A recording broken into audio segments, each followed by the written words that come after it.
Mari kita berdoa. Tuhan Yesus, terima kasih karena salib-Mu kami hidup. Darah-Mu menyucikan kami, tubuh-Mu memulihkan kami, dan kebangkitan-Mu memberikan kami hidup yang kekal. Tidak ada Allah yang lebih hebat dan lebih mengasihi kami. Dan kami hanya berserah kepada Engkau. Tuhan Yesus, terima kasih sekali lagi. Kami mau mendengar firman-Mu. Dalam nama-Mu kami berdoa. Amin.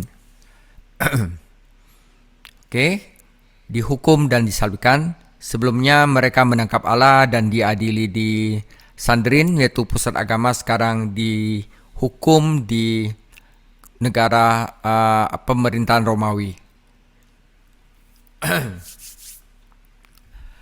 Pengadilan dan kematian Yesus Kristus mengungkapkan baik hati manusia yang jahat maupun hati Allah yang penuh kasih karunia.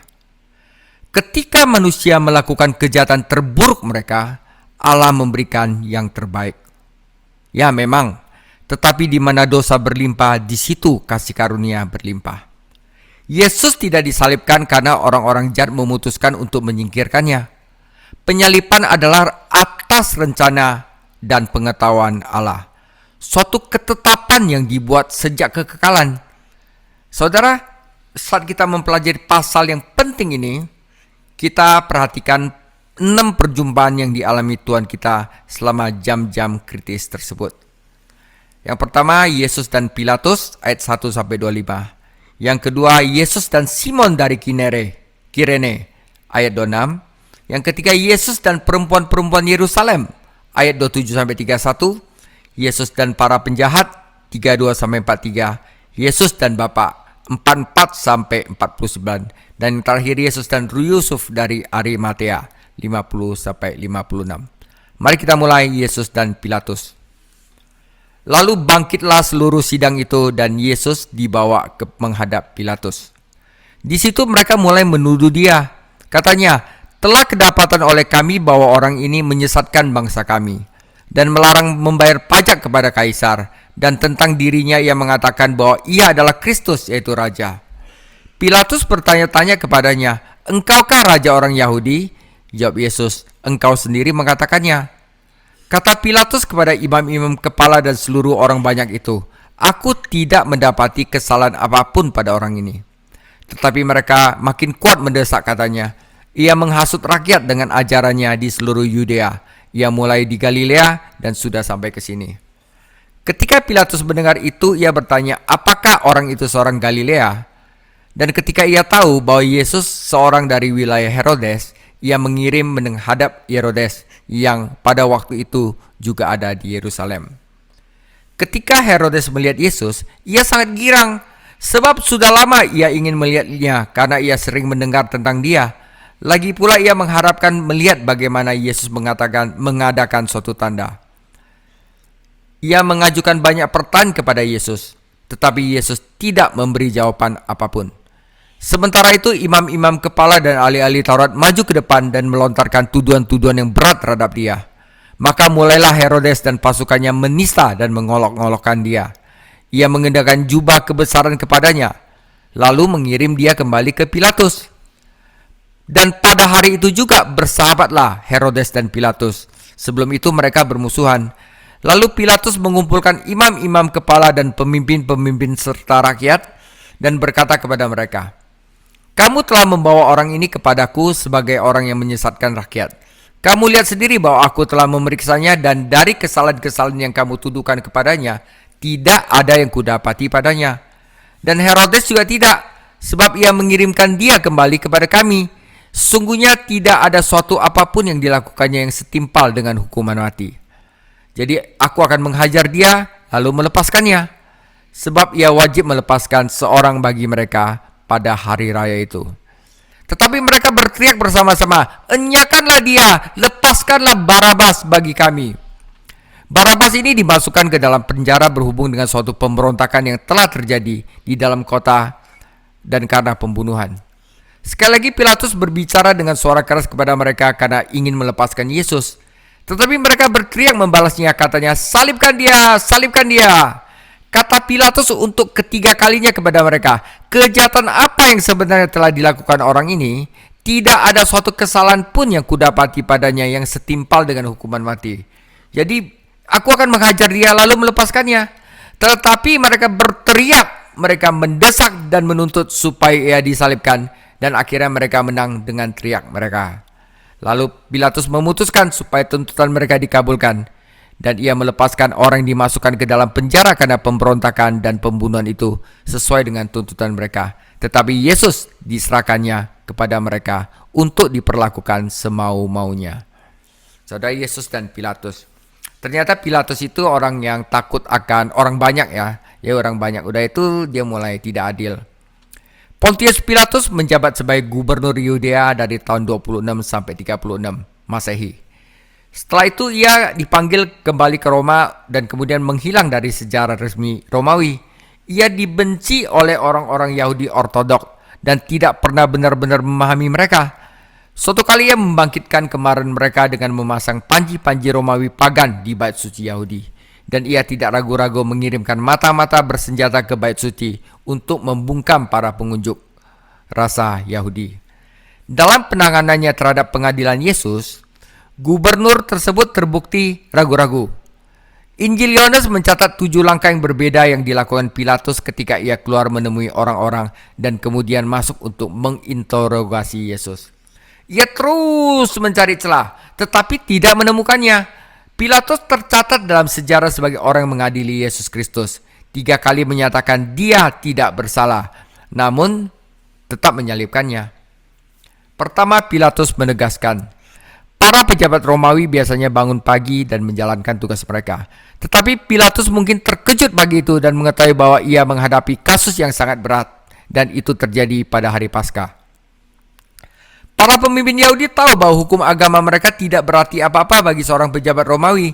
Jadi mereka menekankan aspek politik dari kesalahan Yesus ya. Dari dakwaan mereka terhadap Yesus. Ada 3 tuduhan. Ia menyesatkan bangsa, menentang pembayaran pajak kepada kaisar, dan mengaku sebagai raja. Pilatus secara pribadi menginterogasi Yesus tentang status rajanya karena itu adalah masalah yang krusial. Dan ia menyimpulkan bahwa ia tidak bersalah atas kejahatan apapun. 3 kali selama persidangan Pilatus dengan jelas menegaskan Yesus tidak bersalah. Tabib Lukas melaporkan 3 saksi lain selain Pilatus yang juga berkata tidak bersalah. Raja Herodes, salah satu penjahat, dan seorang perwira Romawi. Saudara, Pilatus menunda. Orang-orang Yahudi menolak vonisnya dan mulai semakin menuduh Yesus. Ketika mereka menyebut Galilea, Pilatus, seorang politikus yang cerdik, segera melihat kesempatan untuk menyingkirkan Yesus. Ia lempar ke Herodes. Ia mengirim Yesus kepada Herodes Antipas, penguasa Galilea, orang yang telah membunuh Yohanes Pembaptis yang sangat ingin bertemu Yesus. Mungkin raja yang licik itu dapat menemukan cara untuk menyenangkan orang-orang Yahudi. Herodes pasti terkejut dan mungkin gugup ketika para penjaga membawa Yesus masuk. Tetapi semakin ia menanyai Yesus, semakin berani ia menjadi. Mungkin Yesus bahkan dapat menghibur raja dengan sebuah mujizat. Terlepas dari interogasi raja yang terus-menerus dan tuduhan keras orang-orang Yahudi, Yesus tidak mengatakan apapun. Saudara, Herodes telah membungkam suara Allah. Bukan Herodes yang menghakimi Yesus, melainkan Yesus yang menghakimi Herodes. Raja akhirnya menjadi begitu berani untuk mengejek Yesus dan mengizinkan tentaranya untuk memakaikan Yesus jubah ungu yang elegan. Jenis jubah yang dikenakan oleh para kandidat Romawi untuk jabatan publik. Herodes tidak mengeluarkan vonis resmi tentang Yesus, tetapi jelas bahwa ia tidak menemukan Yesus bersalah atas kejahatan apapun yang pantas dihukum mati. Satu-satunya hal yang dicapai oleh manuver ini adalah memperbaiki persahabatan yang retak. Herodes berterima kasih kepada Pilatus karena telah membantunya melihat Yesus dan karena telah menghormatinya dengan meminta nasihatnya. Fakta bahwa Herodes mengirim Yesus kembali ke Pilatus tanpa mengeluarkan vonis dapat diartikan karena kamu tidak berada di Galilea, Pilatus, engkau memiliki wewenang untuk bertindak dan aku tidak akan ikut campur. Yesus adalah tahananmu, bukan tanganku. Aku tahu engkau akan melakukan hal yang benar. Akhirnya fakta bahwa kedua orang itu bertemu karena ancaman yang sama membantu mereka untuk mengesampingkan perbedaan mereka, dan mereka jadi teman kembali.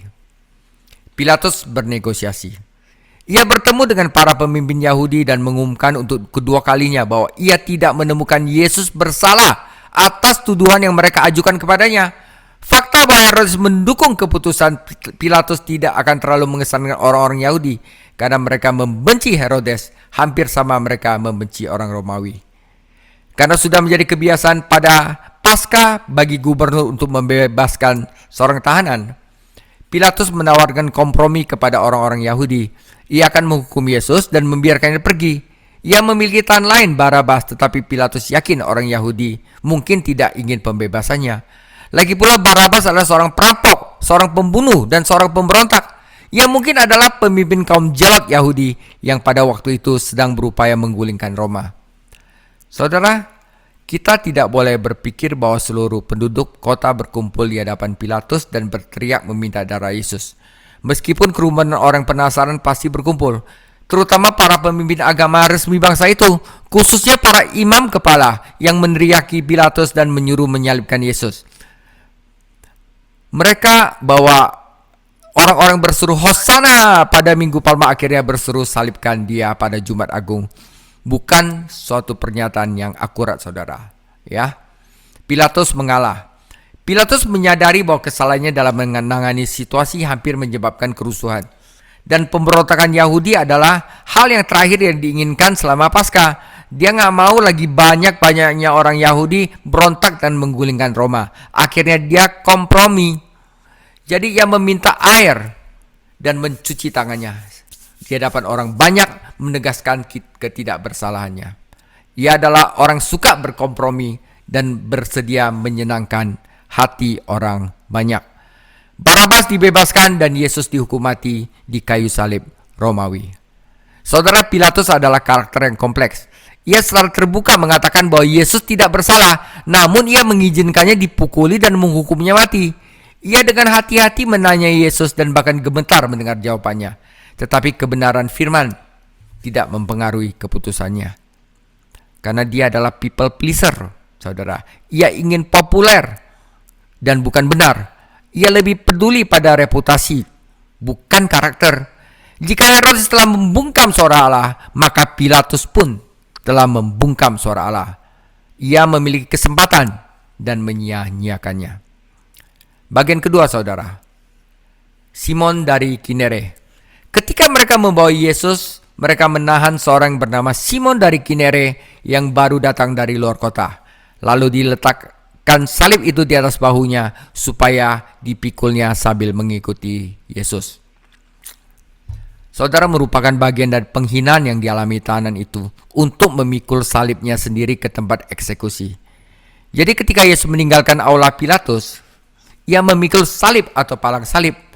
Rupanya ia tidak mampu melanjutkan karena para prajurit harus merekrut Simon dari Kirene untuk memikul salib baginya. Ini adalah prosedur hukum Romawi. Jika Anda mempertimbangkan semua yang telah Yesus alami sejak penangkapannya di Taman Getsemani, tidak sulit untuk membayangkan ia jatuh karena beban tersebut. Tetapi ada sesuatu yang lebih terlibat. Memikul salib adalah tanda keselamatan, sedangkan Tuhan Yesus tidak bersalah sama sekali. Ribuan orang Yahudi datang ke Yerusalem dari berbagai bangsa untuk merayakan perayaan Paskah, dan Simon ada di antara mereka. Ia telah menempuh perjalanan lebih dari 800 mil dari Afrika untuk merayakan Paskah, dan sekarang ia dipermalukan pada hari yang paling suci. Apa yang akan ia katakan kepada keluarganya sampai ia di rumah? Saudara, kalau kita lihat sesuatu ini tampaknya sebagai kayak suek ya, bencana ya. Ternyata apa yang tampak seperti bencana bagi Simon ternyata menjadi kesempatan yang luar biasa, karena itu mempertemukannya dengan Yesus Kristus. Ngomong-ngomong, Simon yang lain ada di mana ya? Simon Petrus yang telah berjanji kepada Yesus untuk ikut bersamanya ke penjara dan kematian. Simon mungkin datang ke kota untuk menghadiri pertemuan doa jam 9 pagi di Bait Suci, tetapi para tentara mengatur ulang jadwalnya. Kita memiliki alasan kuat untuk percaya bahwa Simon bertobat karena perjumpaan dengan Yesus ini.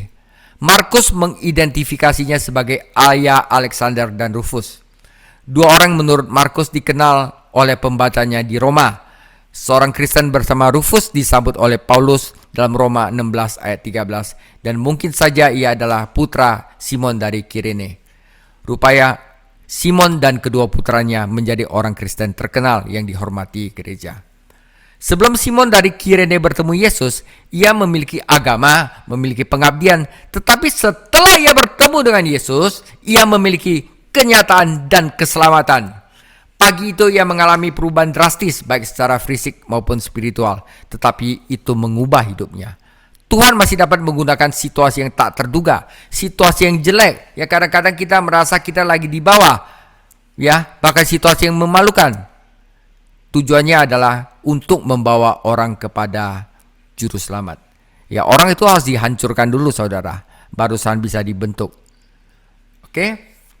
Bagian ketiga adalah Yesus dan perempuan-perempuan Yerusalem. Sejumlah besar orang mengikuti dia, di antaranya banyak perempuan yang menangisi dan meratapi dia. Yesus berpaling kepada mereka dan berkata, "Hai putri-putri Yerusalem, janganlah kamu menangisi aku, melainkan tangisilah dirimu sendiri dan anak-anakmu. Sebab lihat, akan tiba masanya orang berkata, berbahagialah perempuan mandul dan rahimnya tidak pernah melahirkan dan susunya tidak pernah menyusui. Maka orang akan mulai berkata-kata kepada gunung-gunung, runtuhlah menimpa kami, dan kepada bukit-bukit timbunilah kami. Sebab jika orang berbuat demikian dengan kayu hidup, apa yang akan terjadi dengan kayu kering?" Saudara, Yesus dan perempuan Yerusalem. Eksekusi publik menarik banyak penonton, dan eksekusi yang melibatkan Yesus akan sangat menarik perhatian. Ditambah lagi dengan fakta bahwa Yerusalem dipenuhi oleh para penjara, maka tidak sulit untuk percaya bahwa banyak orang mengikuti orang yang dihukum mati itu ke Kalvari. Di antara kerumunan itu ada sekelompok wanita yang secara terbuka menangis dan meratap sambil bersimpati kepada Yesus dan merundungkan kondisi spiritual bangsa mereka yang mengerikan itu. Telah dikemukakan bahwa sejauh catatan Injil, tidak ada wanita yang pernah menjadi musuh Yesus. Yesus pun gak mau jadi musuh kaum wanita. Ribet, saudara. Teladannya, ajarannya, dan yang terpenting penebusannya telah banyak memuliakan dan mengangkat martabat wanita. Kabar kelahirannya dibagikan kepada seorang gadis Yahudi. Kematiannya disaksikan oleh wanita yang berduka, dan kabar baik tentang kebangkitannya pertama kali diumumkan kepada seorang wanita yang telah dirasukin setan, Maria Magdalena. Yesus menghargai simpati mereka dan menggunakannya untuk mengajarkan kepada mereka dan kita saat ini pelajaran penting. Saudara bayangkan, lagi pikul salib pun masih sempet-sempetnya ngajar, saudara. Sementara mereka menangisi ketidakadilan kematian satu orang, ia memandang ke depan dan berduka atas kehancuran mengerikan seluruh bangsa. Suatu penghakiman yang sepenuhnya dibenarkan.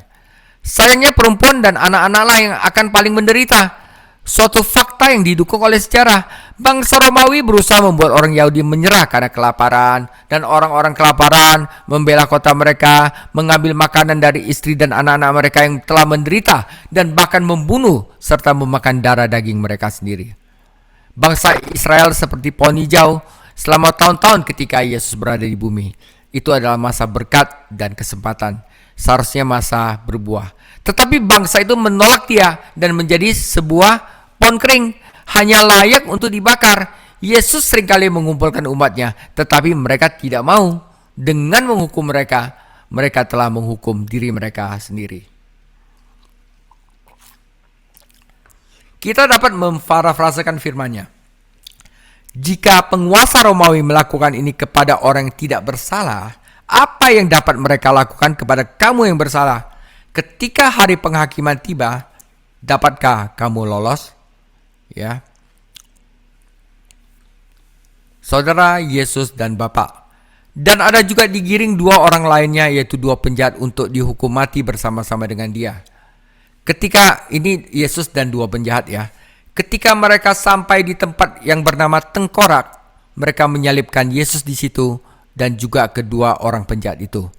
Yang seorang di sebelah kanannya, yang lain di sebelah kirinya. Kata Yesus yang pertama, "Ya Bapak, Ampunilah mereka, sebab mereka tidak tahu apa yang mereka perbuat. Dan mereka membuang undi untuk membagi pakaiannya. Orang banyak berdiri di situ dan melihat semuanya. Pemimpin-pemimpin mengejek dia, katanya, orang lain ia selamatkan, biarlah sekarang ia menyelamatkan dirinya sendiri, jika ia Mesias, orang yang dipilih Allah. Juga prajurit-prajurit mengolok-olokkan dia. Mereka mengunjukkan anggur asam kepadanya dan berkata, jika engkau raja orang Yahudi, selamatkanlah dirimu. Ada juga tulisan di atas kepalanya, inilah raja orang Yahudi. Saudara, itu ada olokan Yesus adalah raja orang Yahudi, ternyata adalah pesan Injil. Kepada siapa? Kepada salah satu penjahat. Ya, salah satu penjahat lihat Yesus adalah raja orang Yahudi. Dia bertindak dengan iman, ya. Nah, tapi sekarang seorang dari penjahat yang digantung itu menghujat dia, katanya, bukankah engkau adalah Kristus? Selamatkanlah dirimu dan kami. Tetapi seorang menegur dia, katanya, tidakkah engkau takut juga tidak kepada Allah, sedang engkau menerima hukuman yang sama? Kita memang selayaknya dihukum, sebab kita menerima balasan yang setimpal dengan perbuatan kita. Tetapi orang ini tidak berbuat sesuatu yang salah. Lalu ia berkata, Yesus, ingatlah akan aku apabila engkau datang sebagai raja. Kata Yesus kepadanya, aku berkata kepadamu, sesungguhnya hari ini juga engkau akan ada bersama-sama dengan aku di dalam Firdaus.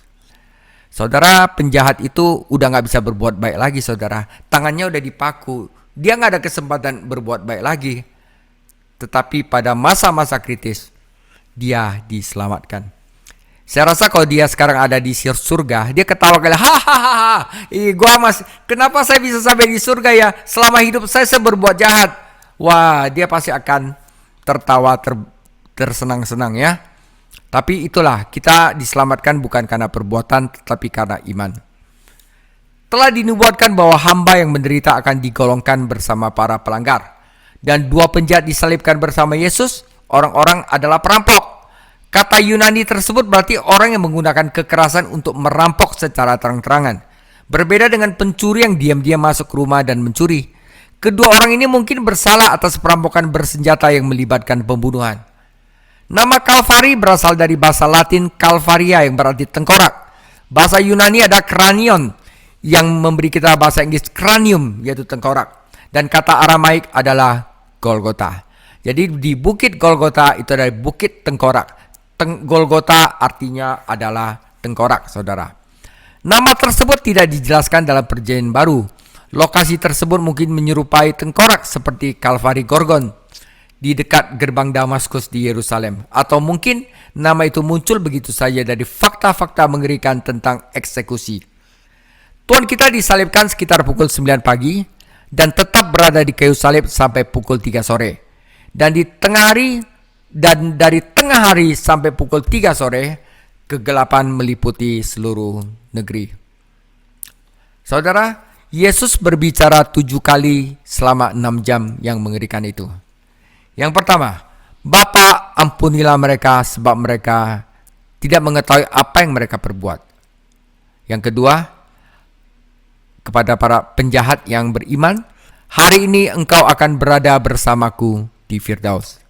Yesus tidak berkata, kalau kamu bertobat, saya akan bawa kamu ke Firdaus. Bukan seminggu lagi, bukan 5 hari lagi, tetapi hari ini engkau akan berada bersamaku di Firdaus. Dan dia kata kepada Maria, ibunya, perempuan, lihatlah anakmu. Ya kan?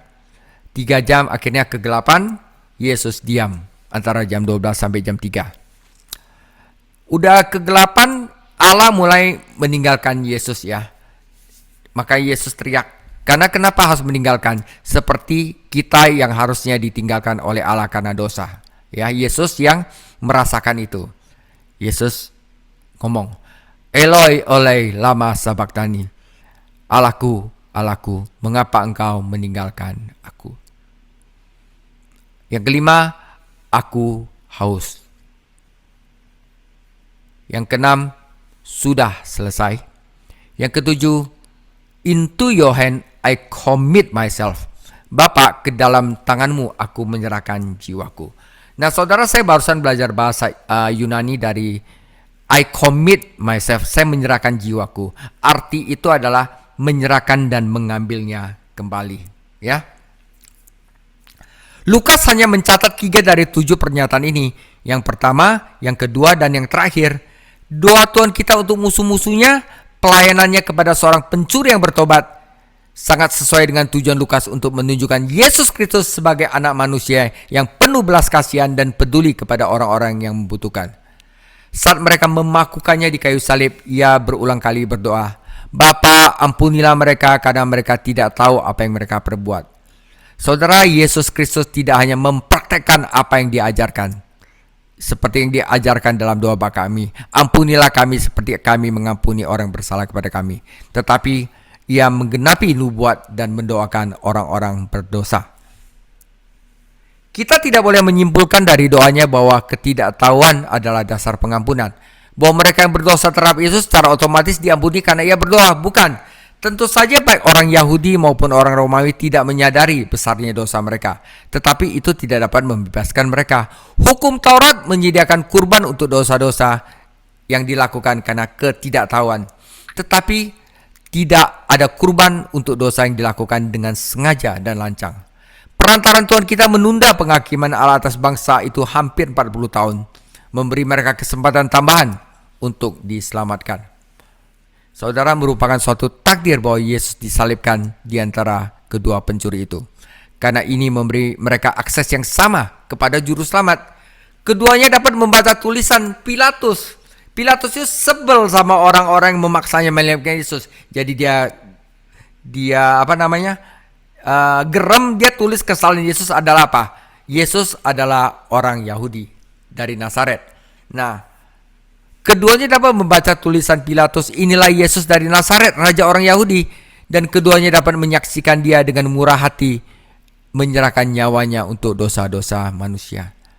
Salah satu pencuri meniru ejekan para pemimpin agama dan meminta Yesus untuk menyelamatkan dirinya sendiri dari salib.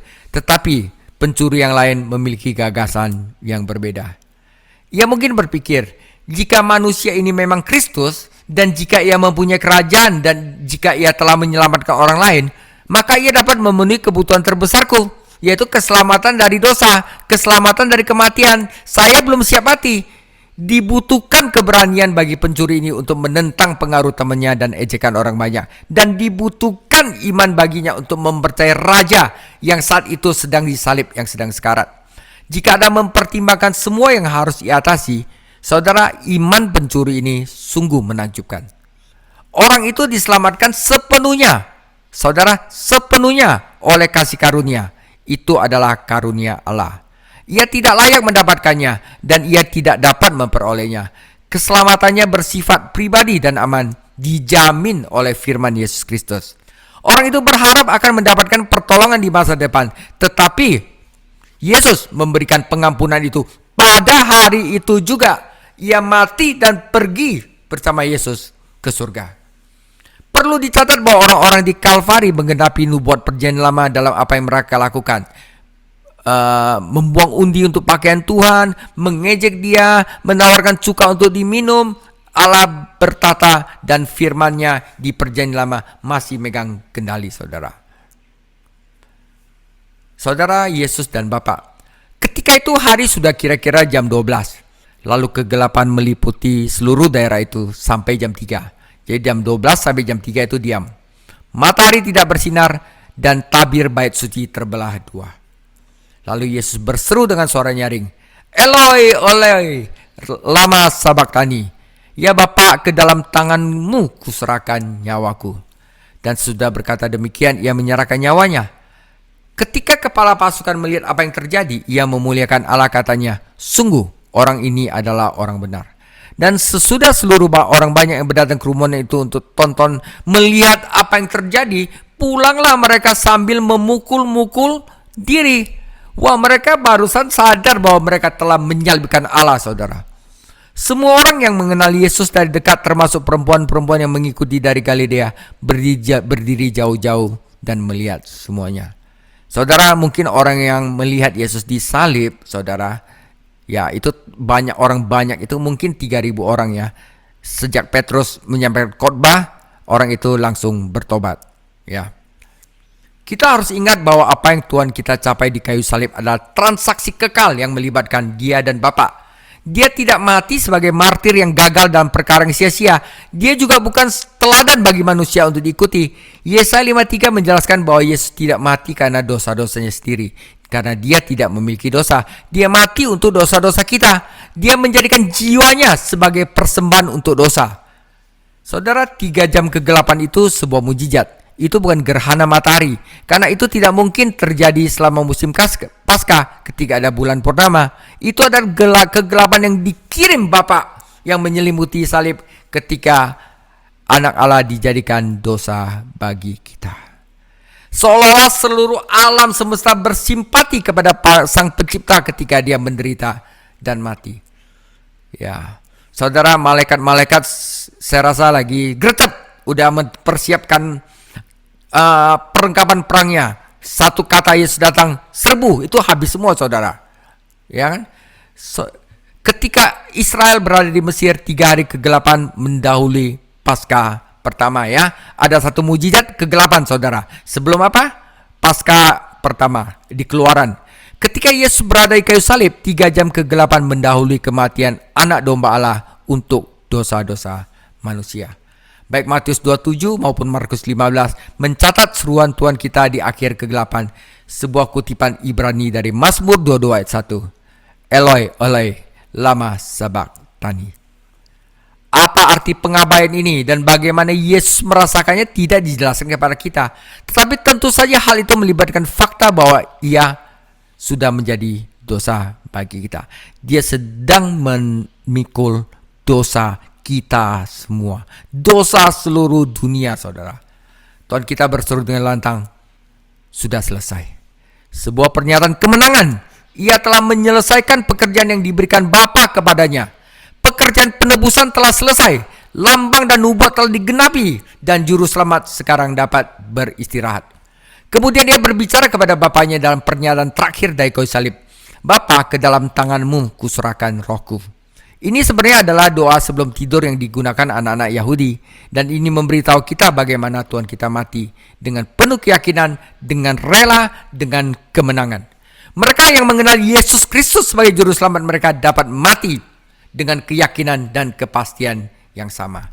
Saudara, ada bom dari Iran, ada bom dari Amerika, ada bom, kita aman, saudara. Kenapa? Karena Yesus Kristus yang telah menjaga kita.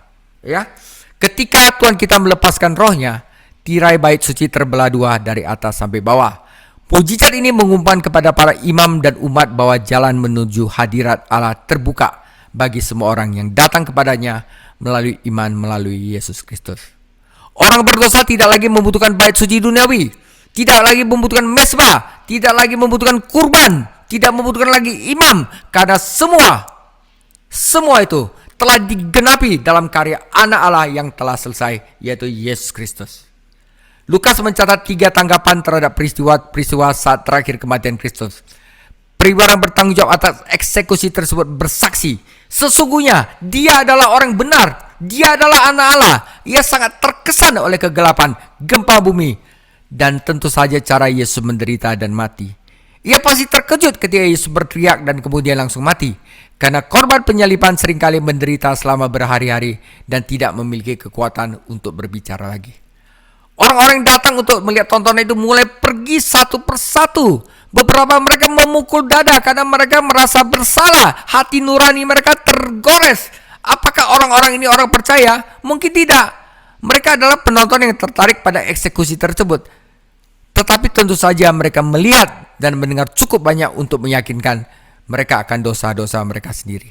Akhirnya teman-teman Tuhan kita yang ada di sana, termasuk para wanita yang mengikuti Yesus, sangat penting bahwa para wanita adalah yang terakhir di bawah kayu salib dan yang pertama pada kuburan pagi Paskah, saudara. Ya. Bagian terakhir adalah Yesus dan Yusuf dari Arimatea. Ada seorang yang bernama Yusuf, ia anggota majelis besar dan seorang baik lagi benar. Ia tidak setuju dengan putusan dan tindakan majelis itu. Ia berasal dari Arimatea, sebuah kota Yahudi, dan ia menanti-nantikan kerajaan Allah. Ia pergi menghadap Pilatus dan meminta mayat Yesus. Dan sesudah ia menurunkan mayat itu, ia mengapaninya dengan kain lenan, lalu membaringkannya ke dalam kubur yang digali di dalam bukit batu, di mana belum pernah dibaringkan mayat. Hari itu adalah hari persiapan, dan Sabat ya jam 6 udah hampir mulai, dan perempuan-perempuan yang datang bersama-sama dengan Yesus dari Galilea ikut serta dan mereka melihat kubur itu dan bagaimana mayat itu dibaringkan. Dan setelah pulang, mereka menyediakan rempah-rempah, minyak mur, dan pada hari Sabat mereka beristirahat menurut hukum Taurat. Minggu pagi-pagi mereka barusan datang untuk melihat Yesus. Nanti itu di minggu depan ceritanya ya. Ini kita habiskan dulu. Yusuf dan temannya Nikodemus. Keduanya adalah anggota Dewan Yahudi, tetapi mereka tidak hadir untuk memberikan suara untuk menentang Yesus. Markus 14 menyatakan bahwa seluruh dewan menghukum dia, dan itu tidak mungkin terjadi jika Yusuf dan Nikodemus ada di sana.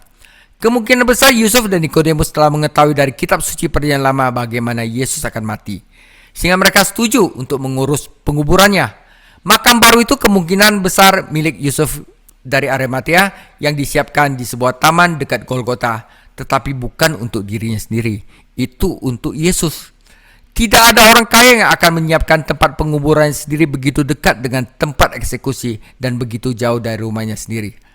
Kedua orang itu mungkin saja bersembunyi di dalam makam sementara Yesus berada di kayu salib, menunggu saat dia menyerahkan nyawanya.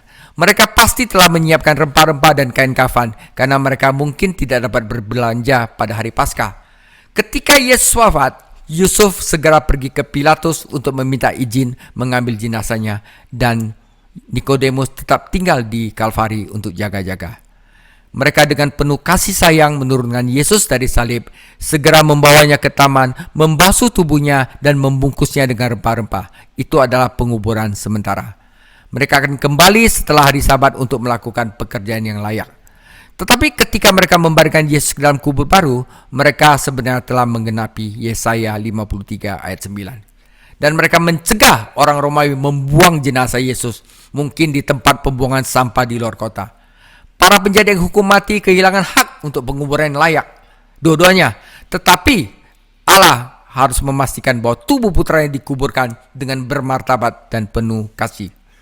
Saudara, penting agar tubuh dikuburkan dengan layak, karena Allah akan membangkitkan Yesus dari kematian. Jika ada keraguan tentang kematian dan penguburannya, kita punya iman bisa kena, saudara. Ya, itu dapat mempengaruhi pesan dan pelayanan Injil. Ya, saudara, dan penutup. Ketika setelah 6 hari Allah menyelesaikan pekerjaan ciptaan lama, ia beristirahat. Setelah 6 jam Tuhan Yesus menyelesaikan pekerjaan ciptaan baru, ia beristirahat pada hari Sabat di makam Yusuf. 2 Korintus 5 ayat 17. Jadi siapa yang ada di dalam Kristus, ia adalah ciptaan baru. Yang lama sudah berlalu, sesungguhnya yang baru sudah datang. Saudara, namun itulah bukan kisah akhir dari kisah ini, saudara. Ia akan bangkit kembali dan anak manusia menang, saudara. Nah, ini akan jadi pendalaman Alkitab kita minggu depan. Anak manusia menang. Tuhan Yesus memberkati.